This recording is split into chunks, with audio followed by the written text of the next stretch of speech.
परिवार वालों पिंड गदली विखे करवाया गया शहीद भाई सुखा ते भाई जिंदा जी की शहीदी ਨੂੰ समर्पित समागम। जर्मनी विखे सफलतापूर्वक करवाया गया वर्ल्ड सिख पार्लीमेंट का 5वां सालाना जनरल इजलास।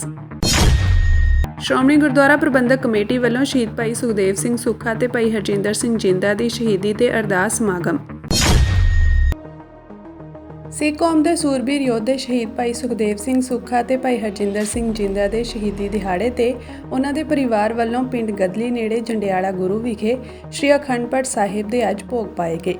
उपरांत शहीदां नूं याद करदिआं कौम की चढ़दी कला लई अरदास की गई। इस मौके गुरबाणी कीर्तन अते कथा विचारां होईआं। इस मौके सिख आगूआं वालों शहीदां नूं श्रद्धांजलि दिंदिआं अपने विचार सिख संगतां नाल सांझे कीते गए।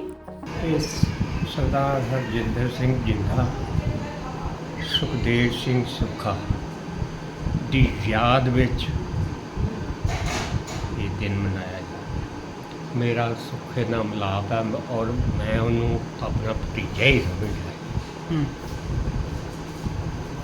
बिल्कुल बनाया सैनिया का लड़का ते मतलब खास पर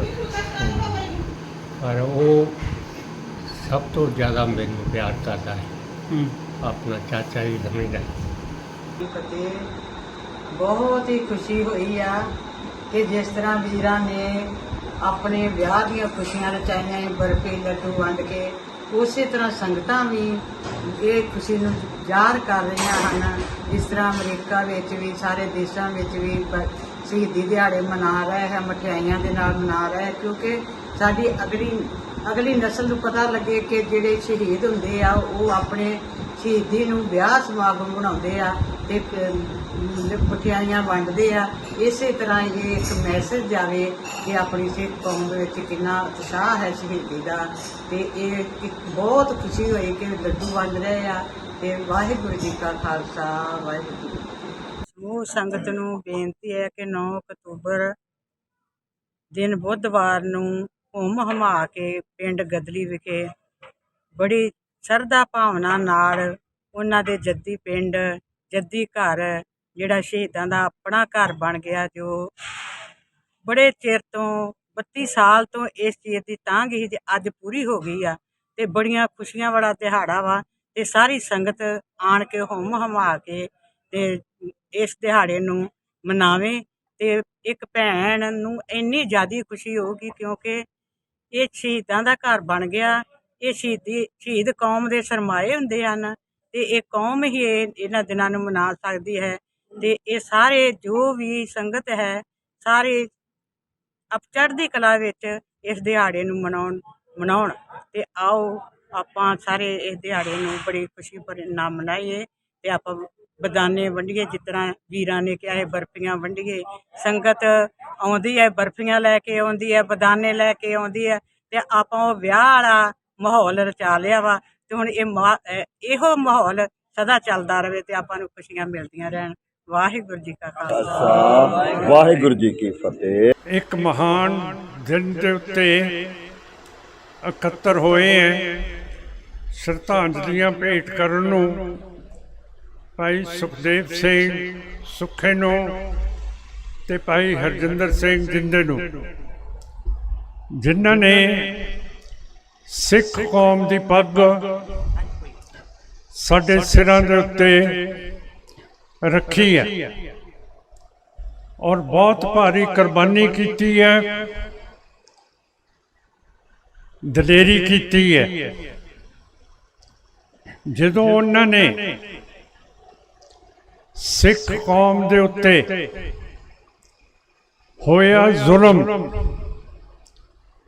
उस जरनैल नूं घेरिया है, उन्होंने जरनैल दी वोटी मोटर दे विच नाल सवार सीगी, उस बीबी नूं बिल्कुल नहीं कुछ कहा ना कीता, जिहड़ी कि सिख रवायत है। रवायत अनुसार जिवें मस्सा रंगड़ दा बदला लिया सी, ਇਸੇ ਤਰ੍ਹਾਂ ਹੀ ਇਹਨਾਂ ਦੋਨਾਂ ਨੇ ਲਿਆ।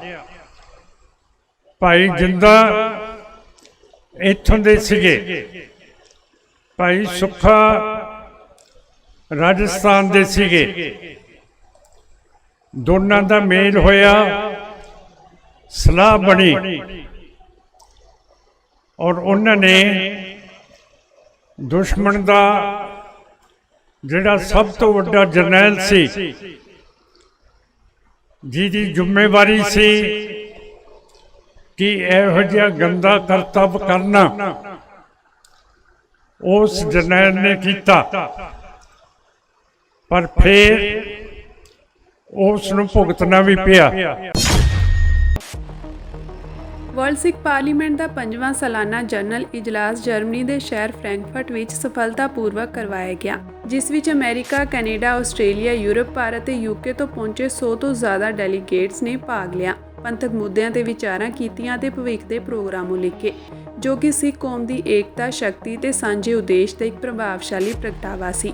4 ਅਕਤੂਬਰ ਨੂੰ ਸ਼ੁਰੂ ਹੋਏ ਸੈਸ਼ਨ ਵਿੱਚ ਵਰਲਡ ਸਿੱਖ ਪਾਰਲੀਮੈਂਟ ਦੇ ਮੈਂਬਰਾਂ ਅਤੇ ਆਬਜ਼ਰਵਰਾਂ ਨੇ ਪਿਛਲੇ ਸਾਲ ਵਿੱਚ ਕੀਤੇ ਕੰਮ ਦੀ ਪੜਚੋਲ ਕੀਤੀ ਅਤੇ ਅਗਲੇ ਸਾਲ ਵਿੱਚ ਕੀਤੇ ਜਾਣ ਵਾਲੇ ਕੰਮਾਂ ਬਾਰੇ ਵਿਚਾਰਾਂ ਕੀਤੀਆਂ। ਸਾਰੇ ਮੈਂਬਰਾਂ ਨੇ ਸਿੱਖਾਂ ਨੂੰ ਦਰਪੇਸ਼ ਮੁਸ਼ਕਲਾਂ ਬਾਰੇ ਆਪਣੇ ਵਿਚਾਰ ਰੱਖੇ ਤੇ ਮਿਲ ਕੇ ਕੀਤੇ ਜਾ ਸਕਣ ਵਾਲੇ ਕੰਮਾਂ ਪ੍ਰਤੀ ਆਪਣੇ ਸੁਝਾਅ ਵੀ ਦਿੱਤੇ। 12 ਘੰਟੇ ਚੱਲੇ ਇਸ ਸੈਸ਼ਨ ਵਿੱਚ ਪਾਸ ਕੀਤੇ ਜਾਣ ਵਾਲੇ ਮਤਿਆਂ ਉੱਤੇ ਵਿਚਾਰ ਵਟਾਂਦਰਾ ਵੀ ਹੋਇਆ। 5 ਅਕਤੂਬਰ ਨੂੰ ਖੁੱਲ੍ਹੇ ਸੈਸ਼ਨ ਵਿੱਚ ਜਰਮਨੀ ਅਤੇ ਯੂਰਪ ਭਰ ਤੋਂ ਪੰਥ ਦਰਦੀ ਸਿੱਖਾਂ ਨੇ ਵੀ ਸ਼ਮੂਲੀਅਤ ਕੀਤੀ। ਇਸ ਸੈਸ਼ਨ ਦੀ ਆਰੰਭਤਾ ਭਾਈ ਜਸਵਿੰਦਰ ਸਿੰਘ ਹਾਲੈਂਡ ਵੱਲੋਂ ਪੰਜ ਮੂਲ ਮੰਤਰ ਦੇ ਜਾਪ ਅਤੇ ਅਮਰੀਕਾ ਤੋਂ ਬੀਬੀ ਬਚਨ ਸਿੰਘ ਵੱਲੋਂ ਕੀਤੀ ਅਰਦਾਸ ਨਾਲ ਹੋਈ। ਭਾਈ ਗੁਰਚਰਨ ਸਿੰਘ ਗੁਰਾਇਆ ਨੇ ਸਵਾਗਤੀ ਭਾਸ਼ਣ ਦਿੱਤਾ ਤੇ ਡਾਕਟਰ ਅਮਰਜੀਤ ਸਿੰਘ ਨੇ ਸਪੀਕਰ ਦੀ ਜ਼ਿੰਮੇਵਾਰੀ ਸੰਭਾਲਦਿਆਂ ਵਰਲਡ ਸਿੱਖ ਪਾਰਲੀਮੈਂਟ ਦੀ ਹੋਂਦ ਦਾ ਮਕਸਦ ਤੇ ਪਾਰਲੀਮੈਂਟ ਦੇ ਕਾਰਜਾਂ ਬਾਰੇ ਜਾਣਕਾਰੀ ਦਿੱਤੀ। 5ਵੇਂ ਸੈਸ਼ਨ ਵਿੱਚ ਮੌਜੂਦਾ ਸਿੱਖ ਸੰਘਰਸ਼ ਵਿੱਚ 1.5 ਲੱਖ ਸ਼ਹੀਦਾਂ ਨੂੰ ਯਾਦ ਕਰਦਿਆਂ ਤੇ ਉਹਨਾਂ ਦੇ ਨਕਸ਼ੇ ਕਦਮਾਂ ਤੇ ਚੱਲਣ ਦੇ ਉਪਰਾਲੇ ਬਾਰੇ ਦੱਸਿਆ ਗਿਆ। ਵਰਲਡ ਸਿੱਖ ਪਾਰਲੀਮੈਂਟ ਇੱਕ ਪਾਰਟੀ ਨਹੀਂ ਬਲਕਿ ਸਿੱਖ ਮਿਸਲਾਂ ਵਾਲਾ ਮਾਡਲ ਹੈ ਅਤੇ ਉਸੇ ਇਤਿਹਾਸ ਤੋਂ ਹੀ ਸੇਧ ਲਈ ਜਾ ਰਹੀ ਹੈ। ਕੋਈ ਇਕੱਲੀ ਜਥੇਬੰਦੀ ਪੰਥ ਦੇ ਕਾਰਜ ਨਹੀਂ ਕਰ ਸਕਦੀ, ਬਲਕਿ ਸਾਂਝੀ ਅਗਵਾਈ ਹੀ ਮੌਜੂਦਾ ਚੁਣੌਤੀਆਂ ਦਾ ਹੱਲ ਹੈ। ਅੱਜ ਜਦੋਂ ਟਰਾਂਸਨੈਸ਼ਨਲ ਰਿਪਰੈਸ਼ਨ ਭਾਰਤੀ ਸਰਕਾਰ ਵੱਲੋਂ ਕੀਤਾ ਜਾ ਰਿਹਾ, ਉਦੋਂ ਤਾਂ ਇਹ ਹੋਰ ਵੀ ਜ਼ਰੂਰੀ ਹੋ ਜਾਂਦਾ ਹੈ। ਹੋਮ ਅਤੇ ਅੰਦਰੂਨੀ ਮਾਮਲਿਆਂ ਬਾਰੇ ਕੌਂਸਲ ਦੇ ਭਾਈ ਗੁਰਪ੍ਰੀਤ ਸਿੰਘ ਵੱਲੋਂ ਆਪਣੇ ਨਵੇਂ ਮਾਈ ਪਿੰਡ ਪ੍ਰੋਜੈਕਟ ਬਾਰੇ ਦੱਸਿਆ ਗਿਆ। ਪੰਜਾਬ ਦੇ ਪਿੰਡਾਂ ਵਿੱਚ ਵਾਤਾਵਰਣ, ਸਿਹਤ ਅਤੇ ਸਮਾਜੀ ਵਿਸ਼ਿਆਂ ਉੱਤੇ ਕੀਤੀ ਜਾ ਰਹੀ ਖੋਜ ਬਾਰੇ ਜਾਣਕਾਰੀ ਦਿੱਤੀ। ਇਸ ਮੌਕੇ ਜਰਮਨ ਤੋਂ ਗ੍ਰੀਨ ਪਾਰਟੀ ਦੀ ਬੀਬੀ ਮਹਿਵਿਸ਼ ਇਫਤਿਖਾਰ ਅਤੇ ਡਾਕਟਰ ਇਰਾਨ ਬੋਮੀ ਨੇ ਸੰਬੋਧਨ ਕੀਤਾ ਤੇ ਨੌਜਵਾਨਾਂ ਨੂੰ ਜਰਮਨ ਸਿਆਸਤ ਵਿੱਚ ਵੱਧ ਚੜ੍ਹ ਕੇ ਹਿੱਸਾ ਲੈਣ ਬਾਰੇ ਕਿਹਾ। ਇਸ ਤੋਂ ਬਾਅਦ ਇੱਕ ਲੰਮਾ ਸਵਾਲ ਜਵਾਬ ਸੈਸ਼ਨ ਚੱਲਿਆ, ਜਿਸ ਵਿੱਚ ਡਾਕਟਰ ਅਮਰਜੀਤ ਸਿੰਘ, ਭਾਈ ਗੁਰਪ੍ਰੀਤ ਸਿੰਘ, ਭਾਈ ਮਨਪ੍ਰੀਤ ਸਿੰਘ, ਭਾਈ ਪ੍ਰਭ ਸਿੰਘ, ਡਾਕਟਰ ਤੇਜਪਾਲ ਸਿੰਘ ਅਤੇ ਜਗਜੀਤ ਸਿੰਘ ਨੇ ਨੌਜਵਾਨਾਂ ਦੇ ਸਵਾਲਾਂ ਦੇ ਜਵਾਬ ਦਿੱਤੇ। ਕਿ ਅੱਜ ਦਾ ਜਿਹੜਾ ਸੈਸ਼ਨ ਹੈ ਉਹ 40 ਵਰ੍ਹਿਆਂ ਨੂੰ ਸਮਰਪਿਤ ਹੈ। 1984 ਵਿੱਚ ਦਰਬਾਰ ਸਾਹਿਬ ਤੇ ਹੋਏ ਉਸ ਹਮਲੇ ਨੂੰ ਲੈ ਕੇ, ਜਿਸ ਵਿੱਚ ਸਾਡੇ ਹਜ਼ਾਰਾਂ ਸਿੰਘਾਂ ਨੇ ਸ਼ਹੀਦੀਆਂ ਪਾਈਆਂ, ਔਰ ਉਸ ਤੋਂ ਬਾਅਦ 1984 ਨਵੰਬਰ ਵਿੱਚ ਹੋਈ ਸਿੱਖ ਨਸਲਕੁਸ਼ੀ, ਜਿਸ ਵਿੱਚ ਹਜ਼ਾਰਾਂ ਹੀ ਬੇਗੁਨਾਹਾਂ ਨੇ ਹਿੰਦੁਸਤਾਨ ਦੀ ਸਰਕਾਰ ਦਾ ਉਹ ਸ਼ਿਕਾਰ ਬਣੇ ਔਰ ਆਪਣੀਆਂ ਜਿਹੜੀਆਂ ਜਾਨਾਂ ਨੇ ਉਹ ਆਪਣੀ ਸਿੱਖ ਆਇਡੈਂਟੀਟੀ ਕਰਕੇ ਦਿੱਤੀਆਂ। ਔਰ ਉਸ ਤੋਂ ਬਾਅਦ ਜਿਹੜਾ ਇੱਕ ਸੰਘਰਸ਼ ਖਾਲਿਸਤਾਨ ਦਾ, ਜਿਹੜਾ ਕਿ 1984 ਦਰਬਾਰ ਸਾਹਿਬ ਤੇ ਹੋਏ ਹਮਲੇ ਤੋਂ ਕਹਿ ਲਓ ਵਿੱਢਿਆ ਗਿਆ ਸੀ, ਉਹਦੇ ਵਿੱਚ ਸੰਘਰਸ਼ ਵਿੱਚ ਜਿਹੜੇ ਖਾੜਕੂ ਸਿੰਘਾਂ ਨੇ ਸ਼ਹੀਦੀਆਂ ਪਾਈਆਂ, ਜਿਹੜੇ ਪਰਿਵਾਰਾਂ ਨੇ ਜਿਹੜਾ ਸ਼ਹੀਦੀਆਂ ਪਾਈਆਂ ਔਰ ਆਪਣਾ ਆਪ ਕੌਮ 'ਤੇ ਨਿਸ਼ਾਵਰ ਕੀਤਾ, ਅੱਜ ਇਹ ਸੈਸ਼ਨ ਅਸੀਂ ਉਹਨਾਂ ਸਾਰੀਆਂ ਤਮਾਮ ਰੂਹਾਂ ਨੂੰ ਨਤਮਸਤਕ ਹੁੰਦੇ ਹੋਏ, ਉਹਨਾਂ ਨੂੰ ਪ੍ਰਣਾਏ ਹੋਏ ਹੁੰਦੇ ਹੋਏ ਸਮਰਪਿਤ ਕਰਦੇ ਹਾਂ। ਸੋ ਆਓ ਇੱਕ ਓਵਰਵਿਊ ਤੋਂ ਵਰਲਡ ਸਿੱਖ ਪਾਰਲੀਮੈਂਟ ਸਰਬੱਤ ਖਾਲਸਾ 2015 ਦੇ ਵਿੱਚ ਫਾਰਮ ਹੁੰਦੀ ਹੈ। ਉਸ ਦੇ ਵਿੱਚ ਜਿਹੜੇ ਮਤੇ ਨੇ ਜਿਹੜੇ ਨੇ ਉਹ ਜੋ ਪਾਏ ਜਾਂਦੇ ਨੇ, ਉਹਦੇ ਵਿੱਚ ਇੱਕ 5ਵਾਂ ਨੰਬਰ ਮਤਾ ਜਿਹੜਾ ਇਹ ਪਾਇਆ ਜਾਂਦਾ ਹੈ ਕਿ ਸਿੱਖ ਕੌਮ ਜਿਹੜੀ ਹੈ ਲਾਮਬੰਦ ਹੋ ਕੇ ਇੱਕ ਅਜਿਹੀ ਸੰਸਥਾ ਬਣਾਵੇ ਜਿਹੜੀ ਸਿੱਖ ਐਥੋਸ ਦੀ ਰਹਿਨੁਮਾਈ ਕਰੇ ਔਰ ਸਿੱਖਾਂ ਦੀ ਨਬਜ਼ ਦੀ ਤਰਜਮਾਨੀ ਕਰੇ। ਕਿਉਂਕਿ ਉਸ ਵੇਲੇ ਅਸੀਂ ਸਾਰੇ ਜਾਣਦੇ ਹਾਂ ਕਿ 2015 ਵਿੱਚ ਜਿਸ ਤਰੀਕੇ ਦੀਆਂ decision making, even Akal Takht Sahib ਤੋਂ ਵੀ ਇੱਕ ਝੂਠੇ ਸਾਧ ਨੂੰ ਬਿਨਾਂ ਮੰਗੇ ਜਿਹੜੀ ਮਾਫੀ ਦਿੱਤੀ ਗਈ ਔਰ ਫਿਰ ਸ਼੍ਰੋਮਣੀ ਕਮੇਟੀ ਵੱਲੋਂ ਉਸ ਮਾਫੀ ਨੂੰ ਪਬਲਿਸਾਈਜ਼ ਕੀਤਾ ਗਿਆ, ਉਸ ਕਾਰਨ ਸਿੱਖ ਕੌਮ ਦੇ ਰੌਹ ਤੋਂ ਇੱਕ ਚੱਬੇ ਦੇ ਵਿੱਚ ਇੱਕ ਭਾਰੀ ਇਕੱਠ ਹੁੰਦਾ ਹੈ। ਕਈ ਲੋਕ 10 ਲੱਖ ਤੱਕ ਦਾ ਇਕੱਠ ਇਸ ਨੂੰ ਕਹਿੰਦੇ ਨੇ, ਭਾਰੀ ਲੋਕਾਂ ਦੇ ਬਾਵਜੂਦ। ਔਰ ਉਹਦੇ ਵਿੱਚ ਜਥੇਦਾਰ ਜਗਤਾਰ ਸਿੰਘ ਜੀ ਹਵਾਰਾ ਨੂੰ ਸ੍ਰੀ ਅਕਾਲ ਤਖਤ ਸਾਹਿਬ ਦਾ ਜਥੇਦਾਰ ਥਾਪਿਆ ਜਾਂਦਾ ਹੈ ਔਰ ਨਾਲ ਹੀ ਨਾਲ ਕੌਮ ਨੂੰ ਵੱਖ-ਵੱਖ ਸੁਨੇਹੇ ਦਿੱਤੇ ਜਾਂਦੇ ਨੇ, ਜਿਨ੍ਹਾਂ ਵਿੱਚੋਂ 5ਵੇਂ ਨੰਬਰ ਦਾ ਸੁਨੇਹਾ ਜਿਹੜਾ ਸੀ ਕਿ ਵਰਲਡ ਸਿੱਖ ਪਾਰਲੀਮੈਂਟ ਨੂੰ ਰਚਿਆ ਜਾਏ। ਇਸ ਮਤੇ ਨੂੰ ਪ੍ਰਣਾਉਂਦਿਆਂ ਡਾਇਸਪੋਰਾ ਨੇ ਇੱਕ ਕੋਆਰਡੀਨੇਸ਼ਨ ਕਮੇਟੀ ਦਾ ਐਲਾਨ ਕੀਤਾ 2017 ਵਿੱਚ, ਔਰ ਫਿਰ 2018 ਦੇ ਮਿਡ ਦੇ ਵਿੱਚ ਨਿਊਯਾਰਕ ਵਿੱਚ ਇੱਕ ਵਰਲਡ ਸਿੱਖ ਕਨਵੈਨਸ਼ਨ ਰੱਖੀ ਗਈ। ਵਰਲਡ ਸਿੱਖ ਕਨਵੈਨਸ਼ਨ ਰੱਖਣ ਦਾ ਇਹ ਮਨੋਰਥ ਸੀ ਕਿ ਇਸ ਤੋਂ ਪਹਿਲਾਂ ਪਾਰਲੀਮੈਂਟ ਨੂੰ ਬਣਾਇਆ ਜਾਏ, ਸਭ ਤੋਂ ਪਹਿਲਾਂ ਕੌਮ ਨੂੰ ਪੁੱਛਿਆ ਜਾਏ ਕਿ ਕੌਮ ਦੇ ਕਿਹੜੇ ਅਜਿਹੇ ਜਿਹੜੇ ਨੇ ਅਨਫਿਨਿਸ਼ਡ ਬਿਜ਼ਨਸ ਨੇ ਜਿਨ੍ਹਾਂ ਨੂੰ ਐਡਰੈਸ ਕਰਨ ਦੀ ਲੋੜ ਹੈ, ਜਿਨ੍ਹਾਂ 'ਤੇ ਧਿਆਨ ਦੇਣ ਦੀ ਲੋੜ ਹੈ। ਸੋ ਸਾਡੇ ਕੋਲ ਉਸ ਤੋਂ ਇੱਕ ਜਿਹੜਾ 300 ਤੋਂ ਵੱਧ ਬੁੱਧੀਜੀਵੀਆਂ ਨੇ ਉਸ ਕਾਨਫਰੰਸ ਨੂੰ ਅਟੈਂਡ ਕੀਤਾ, ਆਰਗੇਨਾਈਜੇਸ਼ਨਸ ਨੇ ਅਟੈਂਡ ਕੀਤਾ, ਐਕਸਪਰਟਸ ਨੇ ਅਟੈਂਡ ਕੀਤਾ, ਅਤੇ ਉਹਨਾਂ ਨੇ ਇੱਕ ਖਰੜਾ ਵਰਲਡ ਸਿੱਖ ਪਾਰਲੀਮੈਂਟ ਦਾ ਪੇਸ਼ ਕੀਤਾ, ਜਿਹਨੂੰ ਫਾਈਨਲੀ 2018 ਦੇ ਕੁਝ 5 ਮਹੀਨਿਆਂ ਬਾਅਦ ਪੈਰਿਸ ਦੀ ਧਰਤੀ ਵਿਖੇ ਪਹਿਲਾ ਸੈਸ਼ਨ ਕਰਦੇ ਹੋਏ ਅਡਾਪਟ ਕੀਤਾ ਗਿਆ। ਇਸ ਸਟਰਕਚਰ ਦੇ ਵਿੱਚ 6 ਰੀਜਨਸ ਬਣਾਏ ਗਏ, America, Canada, America, Canada, Australia, New Zealand ਔਰ ਨਾਲ ਹੀ ਨਾਲ ਯੂਰਪ ਔਰ UK। ਇਹ 5 ਰੀਜਨ ਡਾਇਸਪੋਰਾ ਵਿੱਚ ਬਣਾਏ ਗਏ ਔਰ ਸਾਊਥ ਏਸ਼ੀਆ ਦਾ ਇੱਕ ਰੀਜਨ ਬਣਾਇਆ ਗਿਆ। 2 ਪਾਰਟਸ ਵਿੱਚ ਕਰੀਬਨ ਪੋਪੂਲੇਸ਼ਨ ਦੇ ਅਕੋਰਡਿੰਗ ਔਰ ਜੀਓ ਪੋਲੀਟਿਕਸ ਦੇ ਅਕੋਰਡਿੰਗ ਇਸ ਸਟਰਕਚਰ ਨੂੰ ਬਣਾ ਕੇ 10 ਕਾਉਂਸਲਾਂ 10 ਹਿੱਸਿਆਂ ਵਿੱਚ ਵੰਡਿਆ ਗਿਆ, ਜਿਹਦੇ ਵਿੱਚ civil and human right, Sikh self determination, religious council, UN and engagement council, welfare council, religious, home and internal affairs, grievance and media. ਇਹ 10 ਹਿੱਸਿਆਂ 'ਚ ਵੰਡਿਆ ਗਿਆ ਤਾਂ ਕਿ ਵੱਖਰੀਆਂ ਐਂਬੀਸ਼ਨਸ ਨਾਲ ਜਿਹੜੇ ਕੌਮ ਦੀ ਸੇਵਾ ਕਰਨਾ ਚਾਹੁੰਦੇ ਨੇ ਉਹ ਇਹਨਾਂ ਕਾਉਂਸਲਾਂ ਦੇ ਵਿੱਚ ਕੰਮ ਕਰ ਸਕਣ।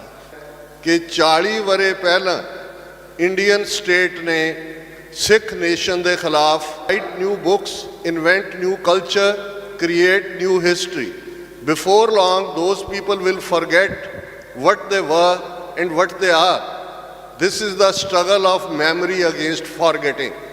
ਔਰ ਇਹ ਐਕਸਪਲੇਨ ਕਰਦਾ ਹੈ ਕਿ ਅੱਜ ਜਿਹੜੀ ਟੋਟਲ ਵਾਰ ਸਿੱਖਾਂ ਦੇ ਖਿਲਾਫ ਵਿੱਢੀ ਹੋਈ ਹੈ, ਉਸ ਦੇ ਵਿੱਚ ਕਿਵੇਂ ਸਾਡੀਆਂ 2 ਜਨਰੇਸ਼ਨਸ 20 ਸਾਲ ਦੇ ਲਗਭਗ ਜਨਰੇਸ਼ਨ ਮੰਨੀ ਜਾਂਦੀ ਹੈ, 40 ਵਰ੍ਹੇ ਬਾਅਦ ਅਸੀਂ ਇਸ ਧਰਤੀ ਤੇ ਬੈਠ ਕੇ ਦੁਨੀਆ ਨੂੰ ਇਹ ਮੈਸੇਜ ਦੇ ਰਹੇ ਹਾਂ ਕਿ ਇਹ ਜੈਨੋਸਾਈਡਲ ਰਜੀਮ ਜਿਸ ਦੀਆਂ ਹੱਦਾਂ ਹੁਣ ਸਿਰਫ ਭਾਰਤ ਦੇ ਨਕਸ਼ੇ 'ਚ ਨਹੀਂ ਨੇ, 2023-24 ਦਾ ਵਰ੍ਹਾ ਟਰਾਂਸਨੈਸ਼ਨਲ ਰਿਪਰੈਸ਼ਨ ਕ੍ਰਾਈਮ, ਬਹੁਤ ਸਾਰਿਆਂ ਲਈ ਇਹ ਨਵਾਂ ਲਫ਼ਜ਼ ਆਇਆ ਕਿ ਕਿਵੇਂ ਉਹਨਾਂ ਨੇ ਕੈਨੇਡਾ ਦੀ ਧਰਤੀ ਤੇ 18 ਜੂਨ 2023 ਨੂੰ ਭਾਈ ਹਰਦੀਪ ਸਿੰਘ ਨਿੱਜਰ ਨੂੰ ਸ਼ਹੀਦ ਕੀਤਾ।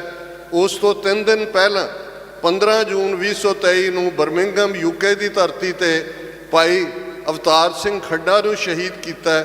ਉਸ ਤੋਂ ਕੁਝ ਹਫ਼ਤੇ ਪਹਿਲਾਂ ਮਈ ਦੇ ਮਹੀਨੇ ਲਾਹੌਰ ਦੀ ਧਰਤੀ ਤੇ ਭਾਈ ਪਰਮਜੀਤ ਸਿੰਘ ਪੰਜਵਾੜ ਨੂੰ ਸ਼ਹੀਦ ਕੀਤਾ। ਔਰ 18 ਸਤੰਬਰ ਨੂੰ ਕੈਨੇਡਾ ਦੀ ਪਾਰਲੀਮੈਂਟ 'ਚ ਖਲੋ ਕੇ ਪ੍ਰਾਈਮ ਮਿਨਿਸਟਰ ਜਸਟਿਨ ਟਰੂਡੋ ਨੇ ਕਿਹਾ ਕਿ ਇਹ ਇੰਡੀਆ ਦਾ ਕੰਮ ਹੈ। ਉਹਨਾਂ ਦੇ ਐਲੀਮੈਂਟਸ ਨੇ ਇਹ ਕਾਰਾ ਕੀਤਾ। ਅਮਰੀਕਾ ਦੇ ਵਿੱਚ ਗੁਰਪਤਵੰਤ ਸਿੰਘ ਪੰਨੂ ਮਰਡਰ ਪਲਾਟ ਜਿਸ ਨੂੰ ਨਾਂ ਦਿੱਤਾ ਗਿਆ, ਕਿਵੇਂ ਏਜੰਸੀਆਂ ਦੀ ਮੁਸਤੈਦੀ ਨੇ ਫਾਈਲ ਕੀਤਾ। ਔਰ ਅੱਜ 1 ਸਾਲ ਦੇ ਯਤਨਾਂ ਤੋਂ ਬਾਅਦ ਨਿਖਿਲ ਗੁਪਤਾ ਜਿਹੜਾ ਇੰਡੀਅਨ ਰਾਅ ਦਾ ਏਜੰਟ ਸੀ, ਉਸ ਨੂੰ ਐਕਸਟ੍ਰਾਡਾਈਟ ਕਰਕੇ ਚੈੱਕ ਰਿਪਬਲਿਕ ਤੋਂ ਨਿਊਯਾਰਕ ਲਿਆਂਦਾ ਗਿਆ ਔਰ ਅਕਤੂਬਰ ਦੇ ਮਹੀਨੇ 'ਚ ਉਸ ਦਾ ਟਰਾਇਲ ਸ਼ੁਰੂ ਹੋਣ ਜਾ ਰਿਹਾ। ਸਾਡਾ ਸਿੱਖਾਂ ਦੀ ਅਪਰੋਚ, ਸਾਡੀ ਵਰਲਡ ਸਿੱਖ ਪਾਰਲੀਮੈਂਟ ਦੀ ਇਹ ਹੋਣੀ ਚਾਹੀਦੀ ਵੀ ਅਸੀਂ ਦੂਜੀਆਂ ਕੰਟਰੀਆਂ ਦੇ ਨਾਲ ਰਾਬਤਾ ਕਰੀਏ। ਜਦੋਂ ਕਿਤੇ ਸਮਾਂ ਬਣਨ ਤੁਹਾਡੇ ਖਾਲਿਸਤਾਨ ਦੇ ਮੁੱਦੇ 'ਤੇ ਤੁਹਾਡੇ ਉਹਨਾਂ ਨਾਲ ਪ੍ਰਬੰਧ ਜਿਹੜੇ ਆ ਸਾਡੇ ਹੁੰਦੇ ਆ। ਵਰਲਡ ਸਿੱਖ ਪਾਰਲੀਮੈਂਟ ਦੇ ਵਿੱਚ ਜਿਵੇਂ ਸਾਡੇ ਜਨਰਲ ਸੈਕਟਰੀ ਭਾਈ ਮਨਪ੍ਰੀਤ ਸਿੰਘ ਉਹਨਾਂ ਨੇ ਤੁਹਾਨੂੰ 10 ਕੌਂਸਲਾਂ ਬਾਰੇ ਦੱਸਿਆ, ਸਾਰਿਆਂ ਵਾਸਤੇ ਅਪਰਚੁਨਿਟੀ ਇਹ ਪਲੇਟਫਾਰਮ ਆ, ਸਾਰਿਆਂ ਵਾਸਤੇ ਸਰਵਸਾਂਝਾ। ਕਿਸੇ ਵੀ ਕੌਂਸਲ ਦੇ ਵਿੱਚ ਭਾਵੇਂ ਉਹ ਲੰਗਰ ਵਰਤਾਉਣਾ ਚਾਹੁੰਦਾ ਹੋਵੇ ਵੈਲਫੇਅਰ ਕੌਂਸਲ ਦੇ ਥਰੂ, ਭਾਵੇਂ ਕੋਈ ਧਾਰਮਿਕ ਪੱਖ 'ਤੇ ਸੋਚਦਾ ਵੀ ਮੈਂ ਐਜੂਕੇਸ਼ਨ ਵੰਡਣੀ ਆ ਆਪਣੀ ਕਮਿਊਨਿਟੀ ਦੇ ਜਿਹੜੀ ਯੂਥ ਨਵੇਂ ਬੱਚੇ ਆ, ਤਾਂ ਉਹ ਭਾਈ ਜਗਜੀਤ ਸਿੰਘ ਹੋਣੀ, ਜਾਂ ਕੋਈ ਪੰਜਾਬ ਬਾਰੇ ਸੋਚਦਾ ਆ ਉਹ ਸਾਡਾ ਸੇਵਿੰਗ ਪੰਜਾਬ ਭਾਈ ਗੁਰਪ੍ਰੀਤ ਸਿੰਘ ਹੋਣੀ। ਹਰ ਪੱਖ 'ਤੇ ਤੁਸੀਂ ਤੁਹਾਡੇ ਸਾਰਿਆਂ ਵਾਸਤੇ ਵੀ ਨਹੀਂ, ਅਸੀਂ ਲੰਗਰ ਵੀ ਵਰਤਾਉਂਦੇ ਹਾਂ, ਅਸੀਂ ਸਿਮਰਨ ਵਾਲੇ ਪ੍ਰੋਗਰਾਮ ਵੀ ਕਰਵਾਉਂਦੇ ਹਾਂ, ਅਸੀਂ ਐਗਜੀਬਿਸ਼ਨਾਂ ਵੀ ਲਾਉਂਦੇ ਹਾਂ, ਅਸੀਂ ਬੱਚਿਆਂ ਦੇ ਕੰਪੀਟੀਸ਼ਨ ਵੀ ਕਰਾਉਂਦੇ ਹਾਂ। ਅਸੀਂ ਸਾਰੇ ਪ੍ਰੋਗਰਾਮ ਪਾਰਲੀਮੈਂਟ ਵੱਲੋਂ ਇਕੱਲਾ ਖਾਲਿਸਤਾਨ ਨਹੀਂ ਆ, ਹਰ ਇੱਕ ਪੱਖ ਤੋਂ ਜਿਵੇਂ ਇੱਕ ਕੰਟਰੀ ਦੇ ਅਲੱਗ-ਅਲੱਗ ਡਿਪਾਰਟਮੈਂਟ ਹੁੰਦੇ ਆ ਕੰਮ ਕਰਦੇ, ਉਸੇ ਤਰੀਕੇ ਦੇ ਨਾਲ ਸਾਨੂੰ ਕੰਮ ਕਰਨਾ ਚਾਹੀਦਾ। ਸ਼੍ਰੋਮਣੀ ਗੁਰਦੁਆਰਾ ਪ੍ਰਬੰਧਕ ਕਮੇਟੀ ਵੱਲੋਂ ਸ਼ਹੀਦ ਭਾਈ ਸੁਖਦੇਵ ਸਿੰਘ ਸੁੱਖਾ ਅਤੇ ਭਾਈ ਹਰਜਿੰਦਰ ਸਿੰਘ ਜਿੰਦਾ ਦੇ ਸ਼ਹੀਦੀ ਦਿਹਾੜੇ ਨੂੰ ਸਮਰਪਿਤ ਗੁਰਮਤਿ ਸਮਾਗਮ ਕਰਵਾਇਆ ਗਿਆ। ਇਸ ਮੌਕੇ ਸ੍ਰੀ ਅਖੰਡ ਪਾਠ ਸਾਹਿਬ ਦੇ ਭੋਗ ਗੁਰਦੁਆਰਾ ਝੰਡਾ ਬੁੰਗਾ ਸੱਚਖੰਡ ਸ੍ਰੀ ਹਰਿਮੰਦਰ ਸਾਹਿਬ ਵਿਖੇ ਪਾਏ ਗਏ। ਸ਼੍ਰੋਮਣੀ ਕਮੇਟੀ ਵੱਲੋਂ ਇਸ ਮੌਕੇ ਸ਼ੂਰਬੀਰ ਸ਼ਹੀਦਾਂ ਨੂੰ ਸ਼ਰਧਾਂਜਲੀ ਦਿੰਦਿਆਂ ਉਹਨਾਂ ਦੀ ਸ਼ਹਾਦਤ ਨੂੰ ਯਾਦ ਕੀਤਾ ਗਿਆ ਤੇ ਖਾਲਸਾ ਪੰਥ ਦੀ ਚੜ੍ਹਦੀ ਕਲਾ ਲਈ ਅਰਦਾਸ ਕੀਤੀ ਗਈ। सूरा सौ पहचानिए जो लरे दीन के हेत, पुरजा पुरजा कट मरे कबू ना छाड़े खेत। ऐसे सूरवीर योधे भाई हरजिंदर सिंह जिंदा, भाई सुखदेव सिंह सुखा, जिन्हां दा शहीदी दिहाड़ा अज श्रोमणी गुरुद्वारा प्रबंधक कमेटी वालों सचखंड श्री हरिमंदर साहिब ਅਤੇ ਸੰਗਤਾਂ ਦੇ ਸਹਿਯੋਗ ਨਾਲ ਮਨਾਇਆ ਗਿਆ। ਇਸ ਸੰਬੰਧ ਵਿੱਚ ਪਰਸੋਂ ਰੋਜ਼ ਤੋਂ ਅਖੰਡ ਪਾਠ ਸਾਹਿਬ ਆਰੰਭ ਕੀਤੇ ਗਏ ਸਨ, ਜਿਨ੍ਹਾਂ ਦੇ ਭੋਗ ਅੱਜ ਝੰਡੇ ਬੁੰਗੇ ਵਿਖੇ ਪਾਏ ਗਏ ਨੇ। ਭਾਈ ਹਰਜਿੰਦਰ ਸਿੰਘ ਜੀ ਜਿੰਦਾ ਤੇ ਭਾਈ ਸੁਖਦੇਵ ਸਿੰਘ ਸੁੱਖਾ ਉਹ ਸ਼ਹੀਦ ਨੇ ਜਿਨ੍ਹਾਂ ਨੇ ਉਸ ਦੁਸ਼ਟ ਨੂੰ, ਜਨਰਲ ਵੈਦੇ ਨੂੰ, ਜਿਸ ਨੇ ਸੱਚਖੰਡ ਸ੍ਰੀ ਹਰਿਮੰਦਰ ਸਾਹਿਬ ਵਿਖੇ ਅਤੇ ਸ੍ਰੀ ਅਕਾਲ ਤਖਤ ਸਾਹਿਬ ਵਿਖੇ ਹਮਲਾ ਕਰਕੇ ਸ੍ਰੀ ਅਕਾਲ ਤਖਤ ਸਾਹਿਬ ਨੂੰ ਢਹਿ ਢੇਰੀ ਕਰ ਦਿੱਤਾ। ਸ੍ਰੀ ਸੱਚਖੰਡ ਸ੍ਰੀ ਹਰਿਮੰਦਰ ਸਾਹਿਬ ਤੇ ਗੋਲੀਆਂ ਮਾਰੀਆਂ ਗਈਆਂ। ਸੱਚਖੰਡ ਹਰਿਮੰਦਰ ਸਾਹਿਬ ਵਿਖੇ ਪ੍ਰਕਾਸ਼ਮਾਨ ਸ੍ਰੀ ਗੁਰੂ ਗ੍ਰੰਥ ਸਾਹਿਬ ਤੇ ਗੋਲੀ ਮਾਰੀ ਗਈ, ਜਿਸ ਦੇ ਅੱਜ ਵੀ ਨਿਸ਼ਾਨ ਆਪਾਂ ਵੇਖ ਸਕਦੇ ਹਾਂ। ਇਸ ਦੁਸ਼ਟ ਨੂੰ ਸੋਧਣ ਲਈ ਸਰਦਾਰ ਹਰਜਿੰਦਰ ਸਿੰਘ ਜੀ ਜਿੰਦਾ ਅਤੇ ਸਰਦਾਰ ਸੁਖਦੇਵ ਸਿੰਘ ਜੀ ਸੁੱਖਾ ਨੇ ਪ੍ਰਣ ਕੀਤਾ ਕਿ ਇਸ ਨੇ ਸਾਡੇ ਪਵਿੱਤਰ ਸਥਾਨ ਤੇ ਹਮਲਾ ਕੀਤਾ ਆ, ਕਿਉਂਕਿ ਜਨਰਲ ਵੈਦੇ ਉਦੋਂ ਫੌਜ ਦਾ ਜਨਰਲ ਸੀ। ਇਹਦੇ ਦੇਸ਼ਾਂ ਤੇ ਹੀ ਜਿਹੜਾ ਜਿੰਨੇ ਵੀ ਗੋਲੀਬਾਰੀ ਹੋਈ ਆ ਜਾਂ ਟੈਂਕ ਤੋਪਾਂ ਨਾਲ ਹਮਲਾ ਕੀਤਾ ਗਿਆ, ਇਹਦੇ ਨਿਰਦੇਸ਼ਾਂ ਤੇ ਕੀਤਾ ਗਿਆ ਸੀ। ਉਸ ਨੂੰ ਸੋਧਣ ਲਈ ਇਹਨਾਂ ਨੇ ਅਰਦਾਸ ਕਰਕੇ ਇਹ ਜਾ ਕੇ ਪੂਨੇ 'ਚ ਸੋਧਿਆ ਗਿਆ, ਕਿਉਂਕਿ ਸਿੱਖ ਕਦੇ ਵੀ ਕਿਸੇ ਤੇ ਪਹਿਲਾਂ ਵਾਰ ਨਹੀਂ ਕਰਦਾ, ਪਰ ਜੇ ਕੋਈ ਸਿੱਖ ਦੇ ਪਵਿੱਤਰ ਸਥਾਨ ਤੇ ਜਾਂ ਸਿੱਖੀ ਤੇ ਕੋਈ ਹਮਲਾ ਕਰਦਾ, ਪਰ ਸਿੱਖ ਛੱਡਦਾ ਵੀ ਨਹੀਂ। ਅੱਜ ਉਹਨਾਂ ਦਾ ਸ਼ਹੀਦੀ ਦਿਹਾੜਾ ਮਨਾਇਆ ਗਿਆ। ਹਰ ਸਾਲ ਇਹਨਾਂ ਦਾ ਸ਼ਹੀਦੀ ਦਿਹਾੜਾ ਮਨਾਇਆ ਜਾਂਦਾ। ਮੈਂ ਸੰਗਤਾਂ ਨੂੰ ਬੇਨਤੀ ਕਰਦਾ ਕਿ ਇਸੇ ਤਰ੍ਹਾਂ ਹੀ ਇਹਨਾਂ ਦੇ ਸ਼ਹੀਦੀ ਦਿਹਾੜੇ ਮਨਾਏ ਜਾਣੇ ਚਾਹੀਦੇ ਆ, ਕਿਉਂਕਿ ਜੇ ਸ਼ਹੀਦਾਂ ਦੇ ਦਿਹਾੜੇ ਮਨਾਵਾਂਗੇ ਤਾਂ ਹੀ ਜਿਹੜਾ ਉਹ ਸਾਡੀ ਆਉਣ ਵਾਲੀ ਪੀੜ੍ਹੀ ਨੂੰ ਪਤਾ ਲੱਗੂਗਾ ਕਿ ਸਾਡੇ ਇਹਨਾਂ ਨੇ ਸ਼ਹੀਦਾਂ ਨੇ ਕੀ ਕੁਰਬਾਨੀ ਕੀਤੀ ਸੀ। ਮੈਂ ਸੰਗਤ ਨੂੰ ਹੀ ਬੇਨਤੀ ਕਰਾਂਗਾ, ਖਾਸ ਕਰਕੇ ਸਿੱਖ ਕੌਮ ਨੂੰ ਬੇਨਤੀ ਕਰਾਂਗਾ ਕਿ ਅੱਜ ਸਾਨੂੰ ਇਕੱਠੇ ਹੋਣ ਦੀ ਲੋੜ ਆ। ਜੇ ਇਕੱਠੇ ਹੋਵਾਂਗੇ ਤਾਂ ਹੀ ਇਹਨਾਂ ਚੁਣੌਤੀਆਂ ਦਾ ਸਾਹਮਣਾ ਕਰ ਸਕਾਂਗੇ।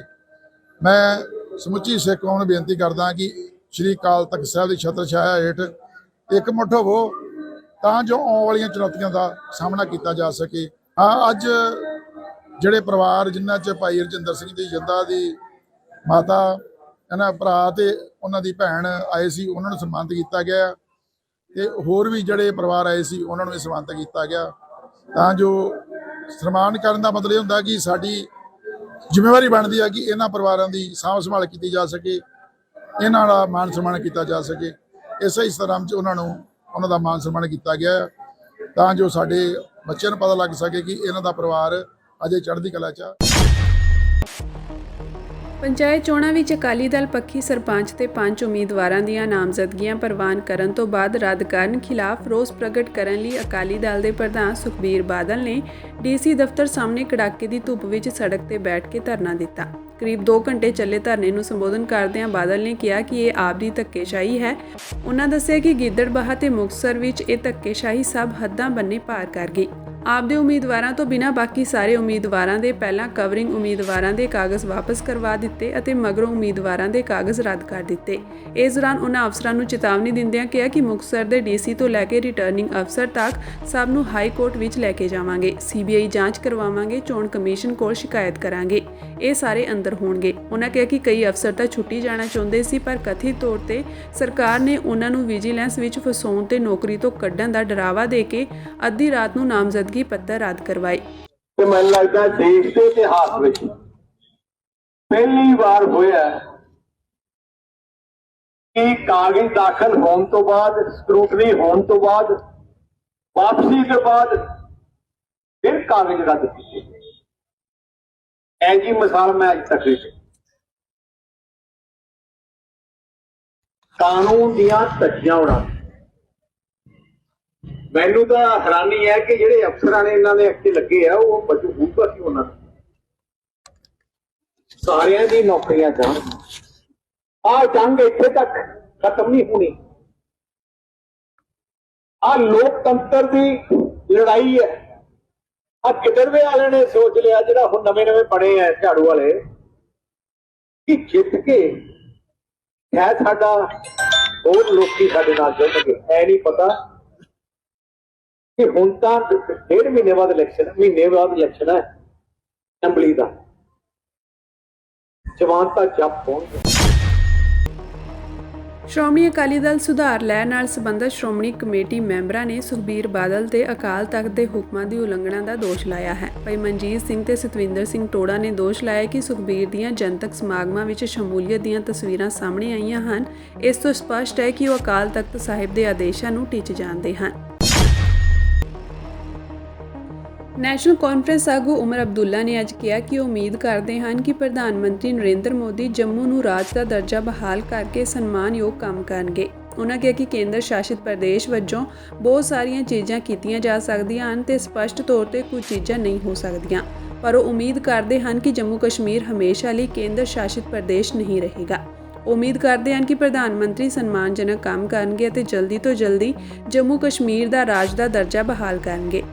ਇਸ ਤੋਂ ਬਾਅਦ ਉਹਨਾਂ ਦਾ ਚੋਣ ਮੈਨੀਫੈਸਟੋ ਪੂਰੀ ਤਰ੍ਹਾਂ ਨਾਲ ਲਾਗੂ ਕੀਤਾ ਜਾਵੇਗਾ। ਉਹਨਾਂ ਉਮੀਦ ਜਤਾਈ ਕਿ ਪ੍ਰਧਾਨ ਮੰਤਰੀ ਯੂਟੀ ਦੇ ਲੋਕਾਂ ਨੂੰ ਰਾਜ ਦਾ ਦਰਜਾ ਬਹਾਲ ਕਰਨ ਦੇ ਆਪਣੇ ਵਾਅਦੇ ਨੂੰ ਪੂਰਾ ਕਰਨਗੇ। ਉਮਰ ਨੇ ਕਿਹਾ ਕਿ ਉਹਨਾਂ ਦਾ ਮੰਨਣਾ ਹੈ ਕਿ ਇਹ ਜਲਦੀ ਤੋਂ ਜਲਦੀ ਹੋਣਾ ਚਾਹੀਦਾ ਹੈ।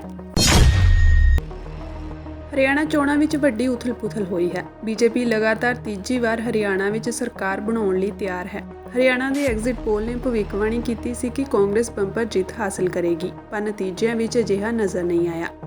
ਬੀਜੇਪੀ ਨੇ ਦੁਪਹਿਰ ਬਾਅਦ ਲੀਡ ਬਣਾਉਂਦੇ ਹੀ ਬਹੁਮਤ ਹਾਸਲ ਕਰ ਲਿਆ। ਹਾਲਾਂਕਿ ਸਭ ਤੋਂ ਮਾੜੀ ਹਾਲਤ ਆਮ ਆਦਮੀ ਪਾਰਟੀ ਦੀ ਹੈ, ਜਿਸ ਦੀਆਂ ਲਗਭਗ ਸਾਰੀਆਂ ਸੀਟਾਂ ਤੇ ਜ਼ਮਾਨਤ ਵੀ ਜ਼ਬਤ ਹੋ ਗਈਆਂ ਹਨ।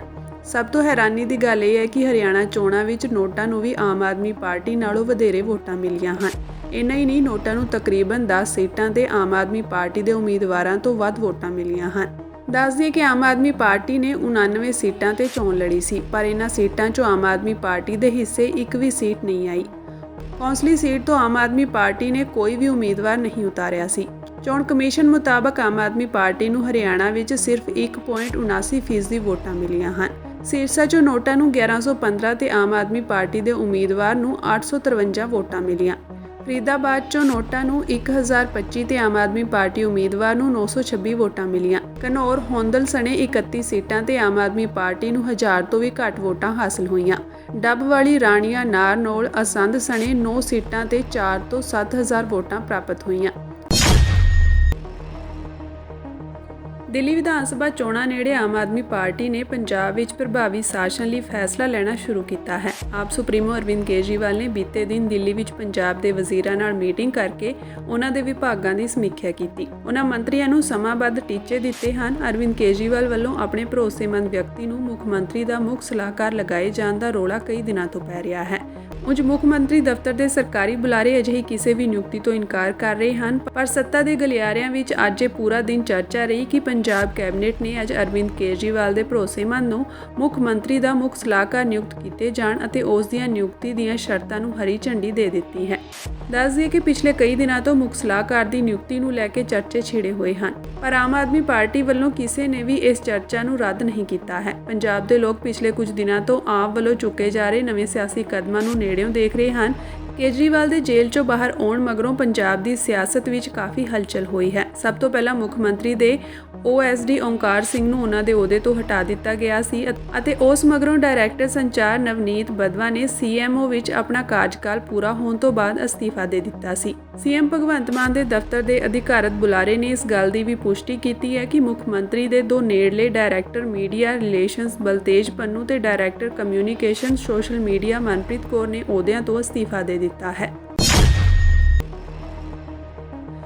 ਗਿੱਦੜਬਾਹਾ ਹਲਕੇ ਦੇ 29 ਸਰਪੰਚ ਉਮੀਦਵਾਰਾਂ ਨੂੰ ਚੋਣ ਨਿਸ਼ਾਨ ਅਲਾਟ ਕਰਨ ਤੋਂ ਬਾਅਦ ਕਥਿਤ ਤੌਰ ਤੇ ਉਹਨਾਂ ਦੇ ਨਾਮਜ਼ਦਗੀ ਪੱਤਰ ਰੱਦ ਕਰਨ ਦਾ ਦੋਸ਼ ਲਗਾਉਂਦਿਆਂ ਕਾਂਗਰਸ ਪਾਰਟੀ ਦੇ ਸੂਬਾ ਪ੍ਰਧਾਨ ਅਮਰਿੰਦਰ ਸਿੰਘ ਰਾਜਾ ਵੜਿੰਗ ਨੇ ਪਾਰਟੀ ਵਰਕਰਾਂ ਸਣੇ SDM ਦਫ਼ਤਰ ਗਿੱਦੜਬਾਹਾ ਦਾ ਘਿਰਾਓ ਕੀਤਾ। ਇਸ ਦੌਰਾਨ ਉਹਨਾਂ ਮੰਗ ਕੀਤੀ ਕਿ ਡੀਸੀ ਮੁਕਤਸਰ ਅਤੇ ਐਸਡੀਐਮ ਗਿੱਦੜਬਾਹਾ ਕਾਗਜ਼ ਰੱਦ ਕਰਨ ਦਾ ਕਾਰਨ ਦੱਸਣ, ਨਹੀਂ ਤਾਂ ਉਹਨਾਂ ਦੇ ਖਿਲਾਫ ਹਾਈ ਕੋਰਟ ਅਤੇ ਚੋਣ ਕਮਿਸ਼ਨ ਕੋਲ ਸ਼ਿਕਾਇਤ ਕੀਤੀ ਜਾਵੇਗੀ ਅਤੇ ਕਾਂਗਰਸ ਦਾ ਰਾਜ ਆਉਣ ਤੇ ਉਹਨਾਂ ਖਿਲਾਫ ਹੋਰ ਵੀ ਸਖਤ ਕਾਰਵਾਈ ਕੀਤੀ ਜਾਵੇਗੀ। ਇਸ ਮੌਕੇ ਆਪਣੇ ਹਮਾਇਤੀਆਂ ਨੂੰ ਸੰਬੋਧਨ ਕਰਦਿਆਂ ਰਾਜਾ ਵੜਿੰਗ ਨੇ ਮੁਕਤਸਰ ਦੇ ਡੀਸੀ, ਗਿੱਦੜਬਾਹਾ ਦੇ ਐਸਡੀਐਮ ਅਤੇ ਗਿੱਦੜਬਾਹਾ ਦੇ ਆਪ ਆਗੂ ਹਰਦੀਪ ਸਿੰਘ ਡਿੰਪੀ ਢਿੱਲੋਂ ਨੂੰ ਖੁੱਲ੍ਹਾ ਚੈਲੰਜ ਕਰਦਿਆਂ ਕਿਹਾ ਕਿ ਕਥਿਤ ਤੌਰ ਤੇ ਡੀਸੀ ਤੇ ਐਸਡੀਐਮ ਤਾਂ ਦਫ਼ਤਰਾਂ 'ਚੋਂ ਭੱਜ ਗਏ ਹਨ ਤੇ ਡਿੰਪੀ ਢਿੱਲੋਂ ਨੂੰ ਜ਼ਿਮਨੀ ਚੋਣਾਂ ਵਿੱਚ ਚੱਲਦਾ ਕੀਤਾ ਜਾਵੇਗਾ। ਉਹਨਾਂ ਕਿਹਾ ਕਿ ਇਸ ਸੰਬੰਧੀ ਡੀਸੀ ਤੇ ਐਸਡੀਐਮ ਕੋਈ ਜਵਾਬ ਨਹੀਂ ਦੇ ਰਿਹਾ। ਖੜੇ ਪੈਰ ਰਿਟਰਨਿੰਗ ਅਫਸਰ ਬਦਲ ਕੇ ਕਾਗਜ਼ ਰੱਦ ਕਰਵਾਏ ਗਏ।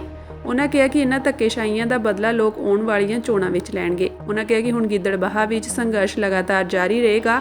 ਇਸ ਦੌਰਾਨ ਡੀਸੀਪੀਏ ਸੁਰਿੰਦਰ ਕੁਮਾਰ ਨੇ ਦੱਸਿਆ ਕਿ ਡਿਪਟੀ ਕਮਿਸ਼ਨਰ ਅੱਜ ਛੁੱਟੀ ਤੇ ਹਨ। ਕਿੱਦਾਂ ਸਾਰਿਆਂ ਦੇ ਕਾਗਜ਼ ਸਹੀ ਪਾਏ ਗਏ, ਕਿੱਦਾਂ ਉਸ ਤੋਂ ਬਾਅਦ ਕਈਆਂ ਨੂੰ ਚੋਣ ਨਿਸ਼ਾਨ ਦੇਤੇ ਤੇ ਉਸ ਤੋਂ ਬਾਅਦ ਰਾਤ ਨੂੰ 4 ਵਜੇ ਸਾਨੂੰ ਸਾਡੇ ਬੰਦੇ ਕੁਝ ਇੱਥੇ ਸਨ, ਉਹਨਾਂ ਨੂੰ ਬਾਹਰ ਕੱਢ ਕੇ ਲਿਸਟ ਲਾ ਦਿੱਤੀ ਗਈ ਤੇ 29 ਪਿੰਡਾਂ ਦੇ ਲੋਕਾਂ ਨੂੰ ਸਿੱਧਾ ਜੇਤੂ ਕਰਾਰ ਦੇ ਦਿੱਤਾ ਗਿਆ। ਇਹ ਸਾਰੀਆਂ ਗੱਲਾਂ, ਲਿਸਟਾਂ, ਸਭ ਕੁਝ ਮੈਂ ਜੱਗੀ ਸਾਹਿਬ ਦੇ, ਅਬਜ਼ਰਵਰ ਸਾਹਿਬ ਦੇ ਧਿਆਨ 'ਚ ਲਿਆਤਾ ਹੈ। ਤੁਹਾਨੂੰ ਦੱਸਦਾ ਕਿ ਇਲੈਕਸ਼ਨ ਕਮਿਸ਼ਨ ਨੂੰ ਸ਼ਿਕਾਇਤ ਵੀ ਲਿਖਤੀ ਤੌਰ ਤੇ ਅੱਜ 4 ਲੀਡਰ ਸਹਿਬਾਨ ਦੇ ਕੇ ਆਏ ਹੈ ਤੇ ਅਸੀਂ ਸਾਰਾ ਪਿੰਡ ਵਾਈਜ਼ 29 ਦੇ 29 ਪਿੰਡਾਂ ਦਾ ਖਰੜਾ ਹੁਣ ਲੈ ਕੇ ਰਾਜ ਕਮਲ ਚੌਧਰੀ ਜੀ ਦੇ ਦਫ਼ਤਰ ਬੈਠਾ ਹੈ, ਜਿੱਥੇ ਉਹ ਆਰਓ ਸਹਿਬਾਨ ਬੈਠੇ ਨੇ ਔਰ ਐਸਡੀਐਮ ਸਹਿਬਾਨ ਕਿ ਕਿਹੜਾ ਕਾਗਜ਼ ਕਿਉਂ ਰੱਦ ਕੀਤਾ ਹੈ ਇਹਦੀ ਪੜਚੋਲ ਕਰ ਰਹੇ ਨੇ। ਔਰ ਮੈਂ ਉਮੀਦ ਕਰ ਸਕਦਾ ਹਾਂ ਕਿਉਂਕਿ ਇਹ ਬਹੁਤ ਚੰਗੇ ਆਫੀਸਰ ਸਹਿਬਾਨ ਨੇ ਜਿਨ੍ਹਾਂ ਨੇ ਹਮੇਸ਼ਾ ਪੰਜਾਬ ਪ੍ਰਤੀ ਕਈ ਗੱਲ ਕੀਤੀ ਆ। ਮੈਂ ਉਮੀਦ ਕਰ ਸਕਦਾ ਹਾਂ ਕਿ ਫੈਸਲਾ ਚੰਗਾ ਲਿਆ ਜਾਏਗਾ ਔਰ ਲੋਕਾਂ ਨੂੰ, ਜਿਨ੍ਹਾਂ ਲੋਕਾਂ ਨੇ ਗਲਤ ਅਗਰ ਨਜਾਇਜ਼ ਕਾਗਜ਼ ਦਾਖਲ ਜਿਹੜੇ ਸਾਡੇ ਕੈਂਸਲ ਕੀਤੇ ਹੈ, ਉਹਨਾਂ ਦੇ ਖਿਲਾਫ ਕੋਈ ਡਿਪਾਰਟਮੈਂਟ ਇਨਕੁਆਇਰੀ ਕਰਕੇ ਉਹਨਾਂ ਤੇ ਕਾਰਵਾਈ ਕੀਤੀ ਜਾਏਗੀ। ਸੋ ਤੁਹਾਡਾ ਧੰਨਵਾਦ ਜੱਗੀ ਸਾਹਿਬ। ਔਰ ਅਸੀਂ ਆਪਦੇ ਵਰਕਰਾਂ ਨਾਲ ਸਲਾਹ ਕਰਕੇ ਅਗਲਾ ਜਿਹੜਾ ਸਾਡਾ ਪ੍ਰੋਗਰਾਮ ਆ ਤੁਹਾਨੂੰ ਅਸੀਂ ਦੱਸਦੇ ਹਾਂ, ਕੋਸ਼ਿਸ਼ ਕਰਦੇ ਹਾਂ ਕਿ ਜੋ ਸਾਰਿਆਂ ਦੀ ਸਹਿਮਤੀ ਬਣੇਗੀ, ਕਿਉਂਕਿ ਇਕੱਲਾ ਮੈਂ ਸਹਿਮਤੀ ਨਹੀਂ ਬਣਾ ਸਕਦਾ ਕਿਉਂਕਿ ਇਹ ਮੇਰਾ ਇਲਾਕਾ ਹੈ, ਆਪਣਾ ਇਲਾਕਾ ਹੈ। ਸ਼੍ਰੋਮਣੀ ਗੁਰਦੁਆਰਾ ਪ੍ਰਬੰਧਕ ਕਮੇਟੀ ਦੇ ਅਹੁਦੇਦਾਰਾਂ ਦੇ ਸਾਲਾਨਾ ਚੋਣ ਇਜਲਾਸ ਤੋਂ ਪਹਿਲਾਂ ਮੌਜੂਦਾ ਐਸਜੀਪੀਸੀ ਪ੍ਰਧਾਨ ਹਰਜਿੰਦਰ ਸਿੰਘ ਧਾਮੀ ਨੇ ਮਾਲਵੇ ਦੇ ਬਾਗੀ ਐਸਜੀਪੀਸੀ ਮੈਂਬਰਾਂ ਨਾਲ ਰਾਬਤਾ ਵਿੱਢ ਦਿੱਤਾ ਹੈ। ਉਹ ਅੱਜ ਹਲਕਾ ਚੰਨਣਵਾਲ ਤੋਂ ਐਸਜੀਪੀਸੀ ਮੈਂਬਰ ਸੰਤ ਬਲਵੀਰ ਸਿੰਘ ਘੁਨਸ ਅਤੇ ਜਥੇਦਾਰ ਬਲਦੇਵ ਸਿੰਘ ਝੁੰਗਾ ਨੂੰ ਉਹਨਾਂ ਦੀਆਂ ਰਿਹਾਇਸ਼ਾਂ ਤੇ ਮਿਲੇ। ਸੂਤਰਾਂ ਅਨੁਸਾਰ ਇਹ ਮੁਲਾਕਾਤ ਆਉਣ ਵਾਲੀ 28 ਅਕਤੂਬਰ ਨੂੰ ਐਸਜੀਪੀਸੀ ਦੀ ਪ੍ਰਧਾਨਗੀ ਸੰਬੰਧੀ ਹੀ ਹੋਈ ਹੈ। ਇਸ ਤੋਂ ਪਹਿਲਾਂ ਬੀਤੇ ਕੱਲ੍ਹ ਸਾਬਕਾ ਪ੍ਰਧਾਨ ਬੀਬੀ ਜਗੀਰ ਕੌਰ ਵੱਲੋਂ ਵੀ ਸੰਤ ਘੁਨਸ ਨਾਲ ਮੁਲਾਕਾਤ ਕੀਤੀ ਗਈ ਸੀ। ਜਥੇਦਾਰ ਬਲਦੇਵ ਸਿੰਘ ਝੁੰਗਾ ਨੇ ਕਿਹਾ ਕਿ ਉਹਨਾਂ ਦਾ ਭਾਣਜਾ ਪਿਛਲੇ ਦਿਨੀ ਸੜਕ ਹਾਦਸੇ ਦਾ ਸ਼ਿਕਾਰ ਹੋ ਗਿਆ ਸੀ। ਉਹਨਾਂ ਦਾ ਹਾਲ ਜਾਣਨ ਲਈ ਹੀ ਸ਼੍ਰੀ ਧਾਮੀ ਆਏ ਸਨ, ਜਦਕਿ ਸੰਤ ਘੁਨਸ ਦਾ ਕਹਿਣਾ ਹੈ ਕਿ ਇਹ ਕੋਈ ਸਿਆਸੀ ਮੁਲਾਕਾਤ ਨਹੀਂ ਸੀ। ਉਹਨਾਂ ਦੇ ਐਸਜੀਪੀਸੀ ਪ੍ਰਧਾਨ ਧਾਮੀ ਨਾਲ ਪਰਿਵਾਰਕ ਰਿਸ਼ਤੇ ਹਨ, ਜਿਸ ਦੇ ਚੱਲਦਿਆਂ ਉਹ ਮਿਲਣ ਆਏ ਸਨ। ਜ਼ਿਕਰਯੋਗ ਹੈ ਕਿ ਸੰਤ ਘੁਨਸ ਅਤੇ ਜਥੇਦਾਰ ਝੁੰਗਾ ਵਿਧਾਨ ਸਭਾ ਚੋਣਾਂ ਵਿੱਚ ਸ਼੍ਰੋਮਣੀ ਅਕਾਲੀ ਦਲ ਦੀ ਵੱਡੀ ਹਾਰ ਤੋਂ ਬਾਅਦ ਬਾਗੀ ਹੋ ਗਏ ਸਨ। ਉਹਨਾਂ ਸੁਖਬੀਰ ਬਾਦਲ ਤੋਂ ਪਾਰਟੀ ਦੀ ਪ੍ਰਧਾਨਗੀ ਛੱਡਣ ਦੀ ਮੰਗ ਕੀਤੀ ਸੀ। ਪਿਛਲੇ ਵਰੇ ਵੀ ਐਸਜੀਪੀਸੀ ਪ੍ਰਧਾਨਗੀ ਮੌਕੇ ਇਹ ਦੋਵੇਂ ਬਾਗੀ ਗਰੁੱਪ ਵਿੱਚ ਬਹੁਤ ਸਰਗਰਮ ਸਨ। ਇਸ ਵਾਰ ਅਕਾਲੀ ਦਲ ਦੇ ਵੱਡੇ ਹੋਰ ਨੇਤਾਵਾਂ ਵੱਲੋਂ ਬਗਾਵਤ ਤੋਂ ਬਾਅਦ ਐਸਜੀਪੀਸੀ ਦੀ ਪ੍ਰਧਾਨਗੀ ਲਈ ਦੋਵੇਂ ਗਰੁੱਪ ਜ਼ੋਰ ਅਜ਼ਮਾਈ ਕਰ ਰਹੇ ਹਨ।